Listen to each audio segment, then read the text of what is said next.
Hello friends, कैसे हैं? शिक्षा अध्ययन में आपका स्वागत है। 2024 और 25 के सत्र में आपका स्वागत है। और आप सब लोगों का मेरे इतना साथ देने के लिए बहुत बहुत धन्यवाद। आज से हम नया सेशन स्टार्ट कर रहे हैं। नए सेशन में आज हमारी वीडियो है। आज हम यूपी बोर्ड और सीबीएसई बोर्ड की कंबाइंड वीडियो बनाने वाले हैं क्लास 10th की। चैप्टर है हमारा पहला चैप्टर, ठीक है। जिस पहले चैप्टर का हमारे का नाम है वास्तविक संख्याएं, यानी कि नेचुरल संख्याएं कौन कौन सी होती हैं, ठीक है। एक मैं कंबाइंड वीडियो बनाऊंगा नेचुरल और वास्तविक संख्याओं के लिए। अभी फ़िलहाल हम क्वेश्चन शुरू करते हैं, ठीक है। क्वेश्चन देखो इस प्रकार है। पहला क्वेश्चन दिया हुआ है, निम्नलिखित संख्याओं को अभाज्य गुणनखंडों के गुणनफल के रूप में व्यक्त कीजिए, ये वाला। और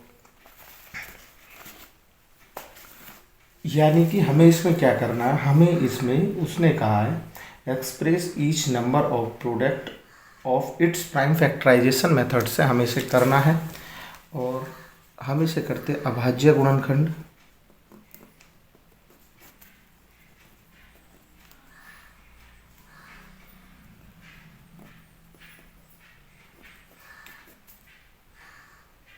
ठीक है। अभाज्य गुणनखंडों में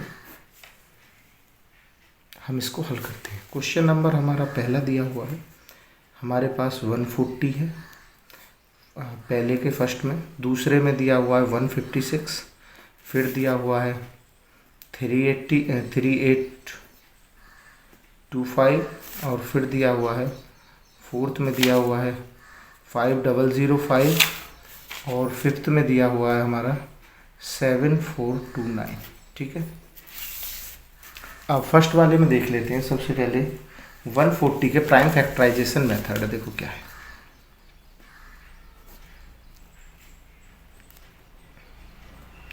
सेवेंटी टाइम्स आएगा, फिर 2 से डिवाइड करेंगे 35, फिर 2 से करें 3 से 5 से करेंगे 7 टाइम, 7 से कटेंगे 1 टाइम। देखो प्राइम फैक्टराइजेशन मेथड में इसका आंसर कैसा होगा, 2 मल्टीप्लाई 2 मल्टीप्लाई 5 मल्टीप्लाई 7। तो इन दोनों 2 को क्या लिख लेंगे, 2 की पावर 2 मल्टीप्लाई 5 मल्टीप्लाई 7। फर्स्ट वाले का हमारा आंसर आ गया ये। सेकंड में हमें क्या करना है, 156 करना है। 156 को पहले हम 2 से करेंगे, 2 7 जा 14 और 2 8 जा, फिर 2 से करेंगे 2 3 जा 6, 2 9 जा, ठीक है। अब फिर 3 से करेंगे 13 टाइम, 13 से करेंगे 1 टाइम, ठीक है। तो इसका कैसे बनेगा, 2 की पावर 2 मल्टीप्लाई 3 मल्टीप्लाई 30, ठीक है। हमारे दो हो गए। नेक्स्ट क्या है हमारा 3825, ठीक है। पहले हम 3 से करेंगे, 3 1 जा 3, 3 2 जा 6, 3 7 जा 21, 3 5 जा 15। 3 से करेंगे 3 4 जा 12, 3 2 जा 6, 3 5 जा 15। अब 5 से करेंगे, 5 8 जा 40, 5 5 जा 25, फिर 5 से कटेंगे, 5 1 जा 5, 5 7 जा 35, 17 से 1 टाइम। तो ये हो जाएगा 3 की पावर 2 मल्टीप्लाई 5 की पावर 2 मल्टीप्लाई 70। अब ये हो गया हमारा थर्ड वाला। फोर्थ वाला क्या दे रखा है उसने, 5005, ठीक है। सबसे पहले 5 से जाएगा ये, 5 1 जा 5, 5 1 जा 5। उसके बाद हम इसे 7 से लेंगे, 7 1 जा 7, 3 बचा इधर 30 हो गया, 7 4 जा 28, 7 3 जा 21। 143 आपको पता है 11 और 13 का होता है, ठीक है। तो ये क्या हो जाएगा, 5 मल्टीप्लाई 7 मल्टीप्लाई 11 मल्टीप्लाई 30, ठीक है। नेक्स्ट वाला हो जाएगा आपका 7429। इससे पिछले सेशन में मैंने क्या बनाता था, वीडियो बनाता था, एक एक दो दो क्वेश्चन एक एक वीडियो में हल करता था। इस बार क्या है, मैं एक बार में पूरी एक एक्सरसाइज जैसे कि 1.1 कंप्लीट, ठीक है। 1.1 कंप्लीट कर देंगे। ठीक,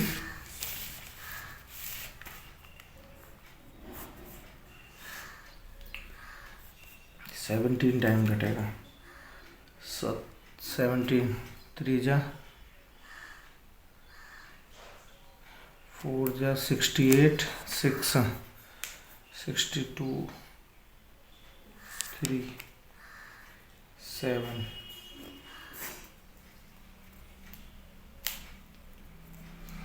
38 3 और 23 से घटेगा, 23 बन गया 23, ये हो जाएगा 17 मल्टीप्लाई 19 मल्टीप्लाई 23।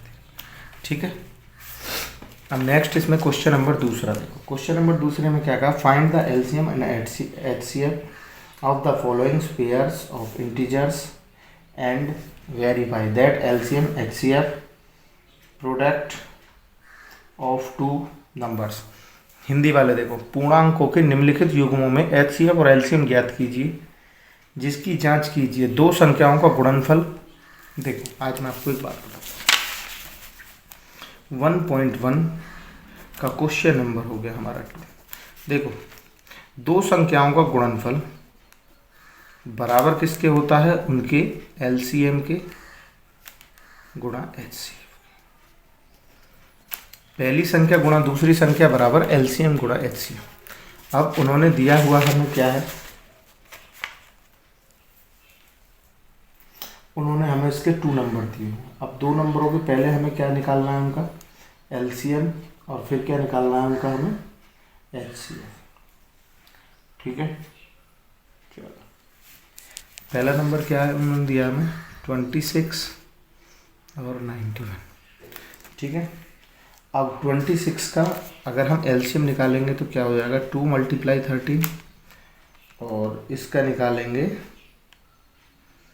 17 मल्टीप्लाई 13। ठीक है, यही निकलेगा। तो इनका एचसीएफ दोनों में कॉमन कितना हो जाएगा हमारा, यानी कि में से हो जाएगा 13, और एलसीएम कितना हो जाएगा, एलसीएम देखो क्या होता है, एक चीज़ और देखो, जो दोनों में कॉमन हो उसे एक बार लिखो, जो कॉमन नहीं है उन्हें अलग अलग लिखो।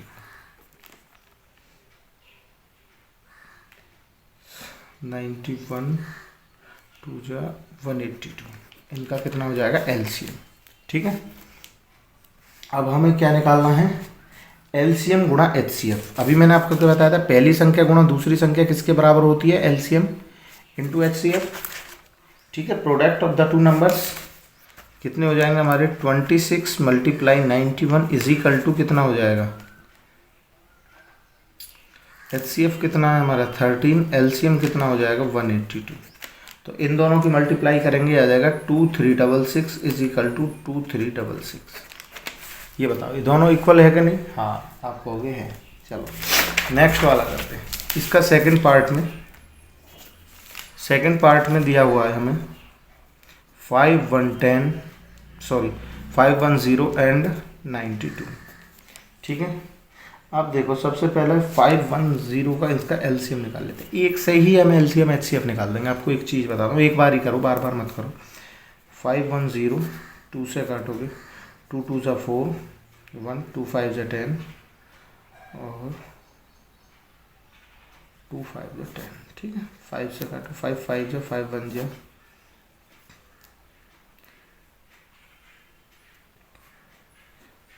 3 1 जा 3 3 7 जा 17 1 जा। तो देखो ये क्या हो जाएगा, 2 मल्टीप्लाई 5 मल्टीप्लाई 3 मल्टीप्लाई 17। ठीक है, सेकंड वाले का कितना 92 का कितना निकलेगा, 2 से 2 4 जा 8 2 6 जा 2 से 23 और 23 से 1। अब देखो मैंने अभी आपको क्या बताया था, जो एचसीएफ होता है ना वो दोनों में कॉमन लिया जाता है, और जो एलसीएम होता है जो दोनों में कॉमन होता है उसे सिर्फ एक बार लेते हैं। तो सबसे पहले अब सेकंड वाले का क्या लिखो, 2 मल्टीप्लाई 23। फर्स्ट ऑफ ऑल हम क्या निकालेंगे, एचसीएफ में देखो कॉमन क्या है, 2 कॉमन है और कुछ कॉमन है, तो एचसीएफ कितना हो जाएगा निकल 2। अब एलसीएम देखो, एलसीएम में क्या निकालना, जो कॉमन है उसे एक बार लिखो। एक बार तो ये लिखा जाएगा, फिर 5 लिखा जाएगा, फिर 3 लिखा जाएगा, फिर 17, फिर 2 अगेन और 23।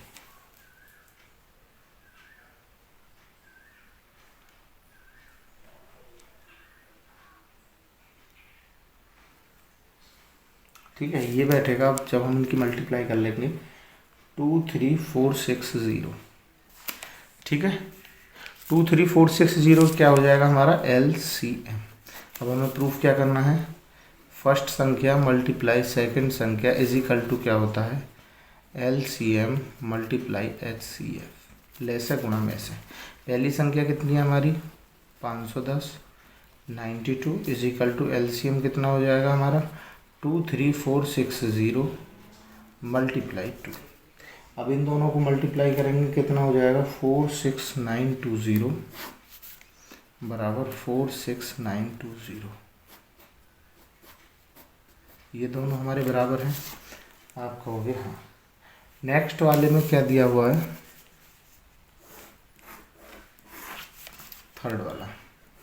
थर्ड वाले में दिया हुआ है हमें 336 और 54।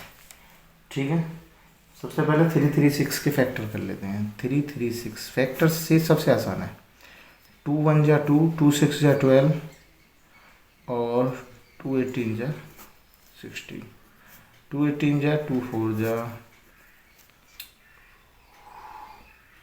2 4 जा 2 2 जा, कहीं मिस्टेक तो नहीं है, 2 4 जा ठीक है। 2 से 20 टाइम, 3 से 7 टाइम, 7 से 1 टाइम,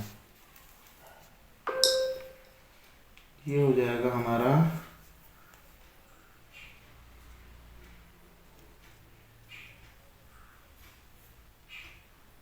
4। अब नेक्स्ट वाले का निकालो 54 का।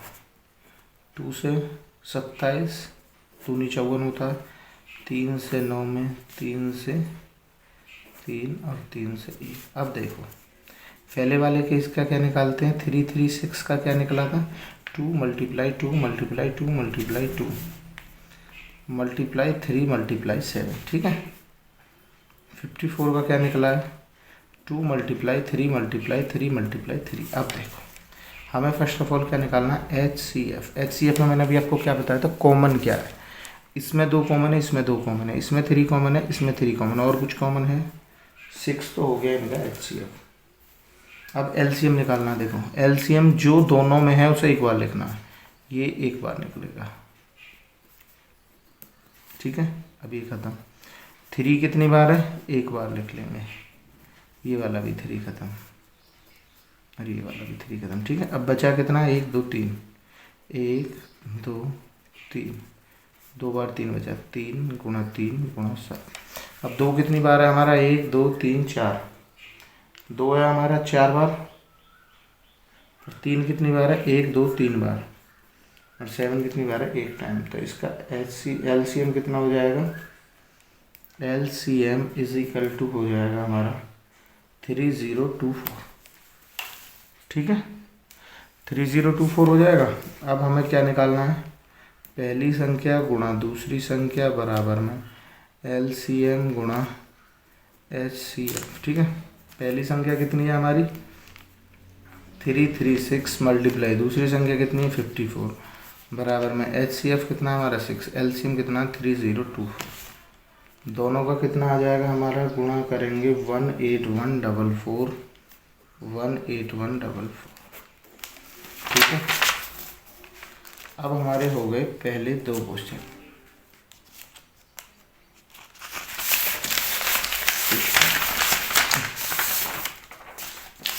क्वेश्चन नंबर हम करेंगे 3rd। क्वेश्चन नंबर 3rd में दिया हुआ अभाज्य गुणनखंड विधि द्वारा निम्नलिखित पूर्णांकों के HCF और LCM ज्ञात कीजिए। Find the LCM and HCF of the following integers by applying the prime factorisation method. बहुत आसान है ये तो। मैंने एक बात बताऊँ, ये तो मैंने आपको पिछले वाले में समझा दिया, लेकिन आपको एक बार दोबारा समझा। 12 15 और 21। अब इनका क्या निकालना है LCM और HCF, किससे, प्राइम फैक्टराइजेशन मेथड। अभी बहुत देर से एक ही मेथड समझा रहा हूँ, प्राइम फैक्टराइजेशन। 6, 2 से 3, 3 से 1, तो 12 का क्या होगा 2 × 3, किसका हो गया 12 का। चलो 15 का कर लेते हैं। 15 का 3 से 5 बार, 5 से 1 टाइम, तो 15 का कितना हो जाएगा 3 × 5। 21 का कितना हो जाएगा 3, 7, 7, 1। 21 का कितना हो जाएगा 3 × 7। और अभी मैंने आपको क्या बताया था, जो सब में कॉमन है वो तो हो जाएगा हमारा HCF। HCF कितना है 3 इसमें है, 3 इसमें है, 3 इसमें है, तो HCF कितना हो जाएगा हमारा 3। और LCM कितना हो जाएगा हमारा, LCM देखो 3, 3, 3 एक बार ले लो, 2, 2 दो बार ले लो, 5 ले लो, 7 ले लो, तो LCM कितना हो जाएगा 420, 420। ठीक है। अब नेक्स्ट वाला क्या है 17, 23 और 29। ठीक है। 17 क्या, अब देखो इसमें तो कुछ करना ही नहीं है। 17 क्या हमारी संख्या है, अभाज्य संख्या, अभाज्य संख्या है, ये भी अभाज्य संख्या है, ये भी अभाज्य संख्या है। क्यों, क्योंकि इनके दो ही फैक्टर हैं, इसमें तो कुछ करना ही नहीं है। तो HCF कितना हो जाएगा हमारा 1, जिनका कोई भी फैक्टर नहीं होता ना उनका 1 होता है। और LCM कितना हो जाएगा हमारा, जब हम तीनों संख्याओं की मल्टीप्लाई करेंगे तो LCM देखो, इसको बताऊँ एक ट्रिक और बताता हूँ। जैसे कि इसका क्या हो जाएगा 1 × 17। ठीक है। चलो 23 का क्या हो जाएगा 1 × 23। ठीक है। 29 का क्या हो जाएगा 1 × 29। तो सब में कॉमन कितना आ गया 1, 1 हो गया HCF। ठीक है। आपको एक बार समझाने के लिए, कभी कोई आपसे पूछने लगे कि आप ऐसा कैसे बता सकते हैं इनका 1 होगा, तो आप ऐसे बता सकते हैं। ठीक है। LCM में क्या हो जाएगा 17 × 23 × 29, तो ये हो जाएगा हमारा 11339। ठीक है। अब नेक्स्ट करेंगे इससे अगला, इससे अगले में क्या दिया हुआ है हमें 8 और 9 और 25। ये बहुत आसान। 8 क्या है 2 का क्यूब है। ठीक है। 9 क्या है 3 का स्क्वायर है।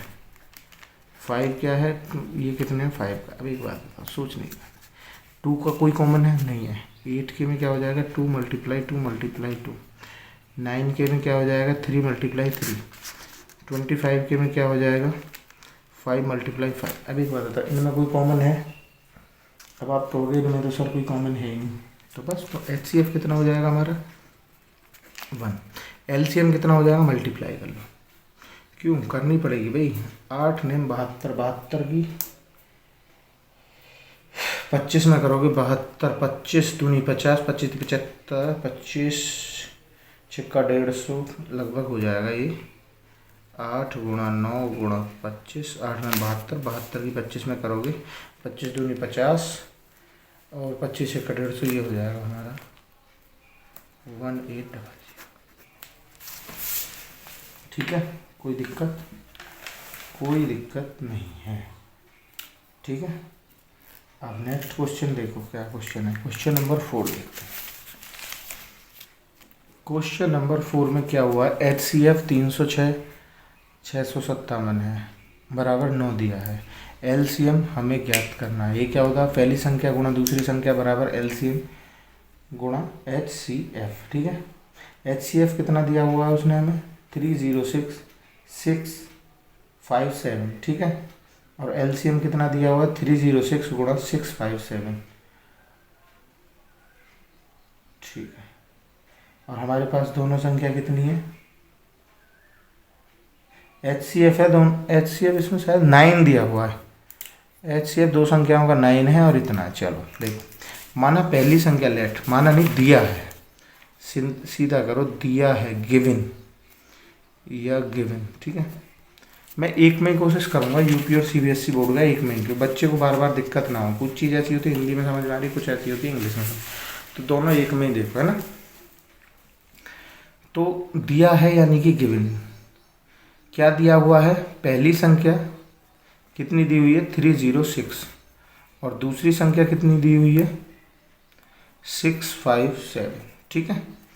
और उसने हमें दिया क्या है भाई HCF बराबर 9 दिया हुआ है दो संख्याओं का, और LCM कितना दिया है 306।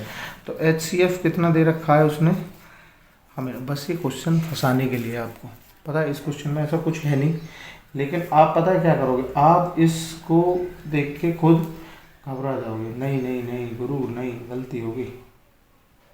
LCM निकालना है। LCM दिया हुआ नहीं है, इन दो संख्याओं का LCM निकालना है। तो LCM कितना हो गया, LCM पता नहीं, ठीक है, LCM निकालना है, ये बात सही है, मिस्टेक होगी नहीं। अब हमारे पास HCF है, LCM है निकालना है। तो अभी मैंने आपको क्या बताया था, पहली संख्या गुणा दूसरी संख्या बराबर LCM गुणा HCF। पहली संख्या कितनी है 306 गुणा 657 बराबर 9 गुणा LCM। 9 किधर चला जाएगा, डिवाइड में। आप कहोगे सर ये तो चला गया डिवाइड में, 306 गुणा 657 मल्टी अपॉन 9। पता है मैं जितनी मेहनत से वीडियो बनाता हूँ ना, व्यू नहीं आते, 5-10, पर कोई बात नहीं, मेरा काम है बनाने का, ठीक है, आपका काम है। तो जब हम इसको कैंसिल करेंगे ना, 7 5 12 और 6 18, 9 से कट जाएगा भाई, 9 9 7 63 92। अब इनकी मल्टीप्लाई करो भाई, LCM अगर इनकी मल्टीप्लाई करेंगे 2 2 3 3 8 आ जाएगा। ठीक है, मेरा काम है करने का, वो मैं करता हूँ, आपका काम है, ठीक है, आपको अच्छा लगे आप लाइक करिए, नहीं, लेकिन मैं अपना काम बंद नहीं करता, है ना। मेरा काम पढ़ाने का, तो मैं तो पढ़ाऊँगा, ठीक है। और जो मेरे पास बच्चे पढ़ते हैं ना, वो उनको पता है कि इस साल पेपर में जो पढ़ाया था, पेपर से पहले दिन जो मैराथन क्लास में कराया था वही आया है, ठीक है। चलो क्वेश्चन नंबर 5 में कहना है, check whether 6n can end with the digit O any natural number। कुछ नहीं है उसको, पता है क्या कहना चाह रहा है वो, हमसे ये चीज़ कहना चाह रहा है कि जांच कीजिए कि क्या किसी प्राकृतिक संख्या n के लिए संख्या 6 की पावर n अंक 0 पर समाप्त हो सकता है।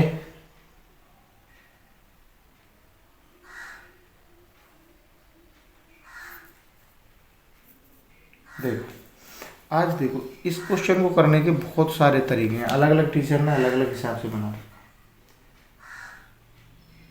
देखो इंग्लिश में लिख लेते हैं, इफ एनी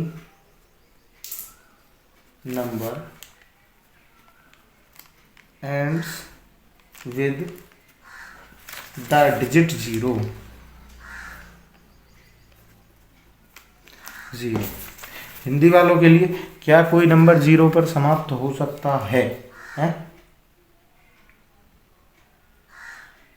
देखो चलो पहले इंग्लिश में लिख लेते हैं, फिर हिंदी में लिख लेते हैं। तो फिर उसके बाद में क्या लिखेंगे हम, अगर कोई अंक हमारा 0 पर समाप्त हो सकता है तो वो डिवीज़न किसके होगा, 0 की, 10 के, तो उसको क्या लिखेंगे हम, डिविजिबल होगा 10 के, ठीक है।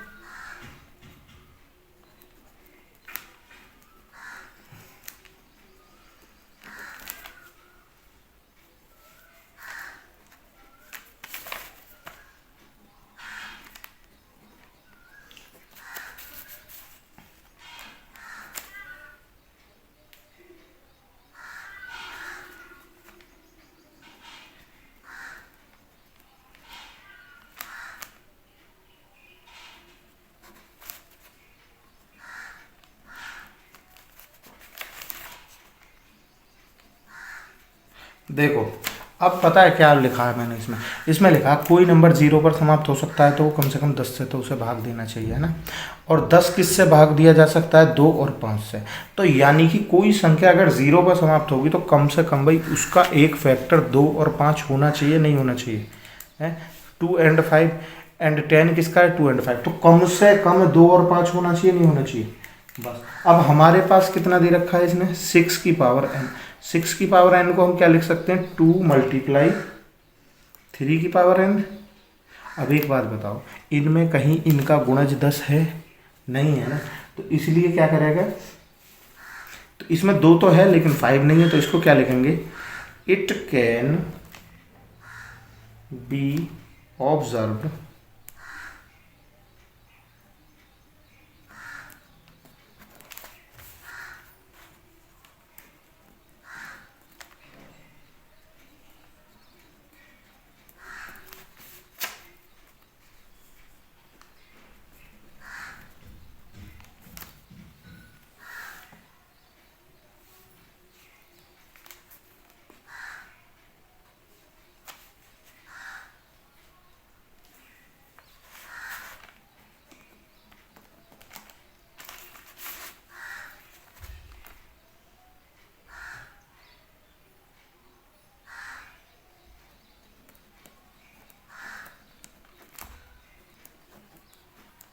देखो हिंदी वाले आप उतार सकते हो, मैं आपको एक बात बता रहा हूँ।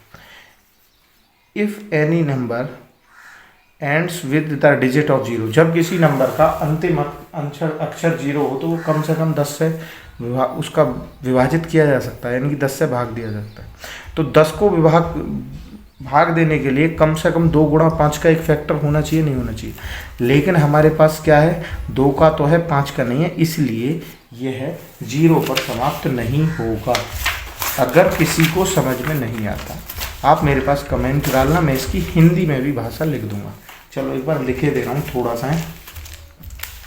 चलो 5 की हिंदी में कर देता हूँ। देखो यहाँ पे लिखेंगे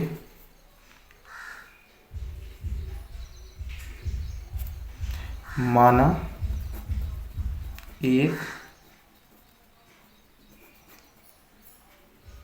ऐसी संख्या है जिसका इकाई अंक 0 है, तो वह संख्या 10 से विभाजित होगी। भाई किसी का इकाई अंक 0 हो तो वो 10 से विभाजित होगी, और जो हमारा 10 है वह 2 गुणा 5 से विभाजित होगा। तो एक बात बताओ, तो कम से कम उस संख्या का जो एक फैक्टर होगा 2 और 5 होगा, कम से कम होगा, नहीं होगा? बस हमें यही तो लिखना था, क्योंकि जो हमारा 6 है, 6 की पावर n है, हम इसको क्या लिख सकते हैं, 2 × 3 की पावर n। तो बाबू एक बात बताओ, 2 तो इसमें है लेकिन 5 तो नहीं है ना, इसलिए यह 0 पर समाप्त नहीं हो सकता। ठीक है, चलो क्वेश्चन नंबर अब पकड़ते हैं 6 वाला। क्वेश्चन नंबर 6 में दिया हुआ है हमें, व्याख्या कीजिए 7 × 11 × 13 प्लस 13 और 7 × 6 × 5 × 4 × 3 × 2 × 1 और 5 भाज्य संख्याएं हैं। आज एक मेरी बात सुनो, मैं आपको एक छोटी सी बात बता रहा हूँ। भाज्य संख्या कौन कौन सी होती है? सपोज करो 4 है, 4 हमारा क्या है, भाज्य है। और सबसे छोटी अभाज्य कौन सी होती है? जो 2 होती है। देखो भाज्य और अभाज्य में अंतर क्या? अब कुछ बच्चे तो कंफ्यूज होंगे कि जी 2 तो अभाज्य कैसे हो जाएगी, 2 तो भाज्य नहीं, वो सम संख्या है। अभाज्य संख्या क्या होती है? जिसके कम से कम और अधिक से अधिक 2 ही फैक्टर हो। इसका एक फैक्टर है और एक इसका 2 फैक्टर है, इसको बोलते हैं हम अभाज्य संख्या। और जो हमारी भाज्य संख्या, उसके कम से कम तो 3 होंगे। कम से कम कितने होंगे? 3। कम से कम, ज़्यादा से ज़्यादा कितने भी हो सकते हैं, कम से कम 3 इसके क्या होंगे? देखो एक तो इसका 1 होगा और एक इसका 2 होगा और एक इसका 4 होगा। तो सबसे छोटी भाज्य संख्या तो 4 है और सबसे छोटी अभाज्य संख्या 2 है। भाई छोटी का अभाज्य छोटी हो बड़ी हो, ये तो 2 ही है, ये 2 ही संख्याओं से कटेगी। ठीक है, भाज्य में ऐसा हो जाता है। अब उसने हमें क्वेश्चन में क्या दिया हुआ है, 7 × 11 × 13 + 13। इस क्वेश्चन को मैं आपको ऐसा करा दूंगा, इसे आप जीवन में नहीं भूल सकते। ठीक है, नेक्स्ट में क्या दिया हुआ है, 7 × 6 × 5 × 4 × 3 × 2 × 1 + 5। ऐसा ही है, अब आप कहोगे ऐसा ही नहीं। ठीक है, अब देखो तो फर्स्ट वाले में देखो, इसमें आपको कुछ कॉमन दिखाई दे रहा है। चलो इसको इधर उतार लेता हूँ मैंने, 7 × 11 × 13 + 13। अब एक बात बताओ, आपको इसमें कुछ कॉमन दिखाई दे रहा है? आप कहोगे हाँ जी इसमें 13 कॉमन है। चलो हमने 13 कॉमन ले लिया, अंदर क्या बचेगा, 7 × 11 × 1 है, तो 1 का तो चलो लिख लेते हैं, +1। तो ये कितनी हो जाएगी, 77 + 1, तो कितनी हो जाएगी, 13 × 78 × 1। अब एक 1 तो हम अपने पास से भी लिख सकते हैं, लिख सकते हैं ना भाई, कम से कम एक बार तो जाएगा। जैसे कि 13 × 1 = 13, 78 × 1 = 78, तो एक बार तो कम से कम जा सकते हैं। तो ये इससे ही हमारा सिद्ध हो जाएगा कि यह क्या है, ये एक भाज्य संख्या है। क्यों? क्यों? क्योंकि इसके 3 फैक्टर हमारे पास हैं, ये रहे। ठीक है,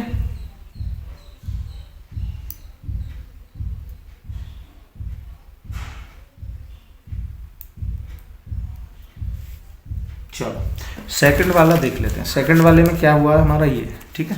इसमें देखो, इसमें कोई कॉमन दिखाई दे रहा है? अब आपको इसमें 5 कॉमन है जी, हाँ हमने भी मान लिया 5 कॉमन है। 7 6 1 4 3 2 1 प्लस 1, ठीक है 5। अब जब हम इनकी आपस में मल्टीप्लाई करेंगे 1, शायद 1008 है इसका, 1 0 0 हाँ 8 प्लस 1, ठीक है 5 मल्टीप्लाई 1 0 0 9 मल्टीप्लाई 1। अब इसके कितने फैक्टर हैं? 3। हो गया क्वेश्चन। कुछ है क्वेश्चन में, केवल डरा रखा है, ठीक है। क्वेश्चन नंबर 7 देखिए। 7 एक अच्छा क्वेश्चन है और ज़्यादा खतरनाक नहीं है जितना इन्होंने खतरनाक इसे बना रखा है, ठीक है। Question number 7। जिस बच्चे को मेरे नोट्स चाहिए कमेंट्स कर देना, मैं उसको नोट्स प्रोवाइड करा दूँगा टेलीग्राम से या कैसे भी, ठीक है। ये मेरी प्रॉब्लम है, आपकी नहीं है। आपको चाहिए आप मुझे मैसेज कर सकते हैं। क्वेश्चन नंबर 7 कुछ भी नहीं है, बहुत आसान क्वेश्चन है भाई। उसने क्या कहा? There is a circular path around a sports field, Sonia take 18 minute to drive on round in of the field, while Ravi take 12 minutes of same suppose then both start of the same point is same time and go the same direction, after how many minutes will be meet again of the starting point। बहुत आसान, देखो हिंदी वालों के लिए बता देता हूँ कि कोई खेल का मैदान है। अब मैदान क्या है? एक सर्कुलर शेप में ऐसे, ठीक है। अब सीन क्या है? ठीक है, अब 2 जने उसमें, सोनिया और दूसरा कौन है? रवि। अब सोनिया 18 मिनट लगते हैं, एक ग्राउंड है ना, सोनिया यहाँ से सपोज करो भागना शुरू कर देती है, रनिंग शुरू कर देती है। जब वो यहाँ से घूम के यहाँ आती है तो उसको समय लगता है 18 मिनट, 18 मिनट लगते हैं, ठीक है। और उसके कुछ समय बाद है ना, जबकि इसी मैदान का एक चक्कर लगाने में रवि को 12 मिनट लगते हैं। मान लीजिए कि वह एक स्थान से एक ही समय पर चलना प्रारंभ करेगा, तो ये तो 18 मिनट में चक्कर लगा रहा, रवि 12 मिनट में चक्कर लगा रहा है। तो यानी कि रवि इससे पहले चक्कर लगा रहा, इससे पहले चक्कर नहीं लगा रहा। तो अब एक बात बताओ, वो इससे पहले चक्कर लगा रहा है, तो कभी भी 2 संख्याओं का ऐसा समय आए तो ऐसी कंडीशन पर हमें क्या निकालना चाहिए? हमें निकालना चाहिए उनका एलसीएम। क्यों? क्योंकि एक समय बड़े से बड़ा एक समय ऐसा तो होगा जहां वो दोनों आके मिलेंगे। तो देखो एलसीएम से सबसे पहले इनका हम निकाल लेते, प्राइम फैक्टराइजेशन मेथड कर लो, एलसीएम निकालो 18 का और 12 का। 18 का कितना हो जाएगा? 2 9 3 3 3 1, ठीक है। 12 का कितना हो जाएगा? 2 6 2 3 3 1, ठीक है। अब देखो इनमें, देखो एलसीएम में 3 एक बार ले लेंगे, फिर उसके बाद में एक बार और 3 ले लेंगे, 2 एक बार लेंगे और फिर एक बार और 2 ले लेंगे। 3 3 9 9 दूनी 18 दूनी 36। 36 मिनट के बाद में एक ऐसा समय आएगा, 36 मिनट के बाद वो दोनों एक साथ मिलेंगे, ठीक है। मैंने आपको पूरा चैप्टर करा दिया, चैप्टर नहीं प्रश्नावली करा दी है, एक्सरसाइज 1.1 करा दिया, ठीक है। नेक्स्ट वीडियो में 1.2 करा दूँगा, ठीक है। Okay bye, thank you, take care.